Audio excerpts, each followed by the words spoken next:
খবরদার, মাজারে যেয়ে কিছু চাওয়া যায় না।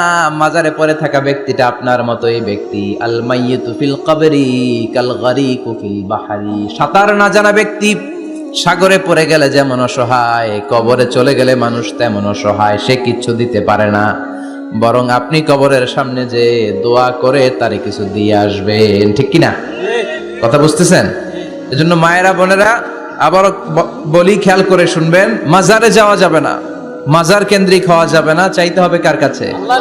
দিতে পারে একজন, তিনি কে? কেউ যেটা দেখে না দেখে কে? কেউ যেটা শোনে না শোনে কে? কেউ যেটা পারে না পারে কে? এজন্য চাইবো কার কাছে?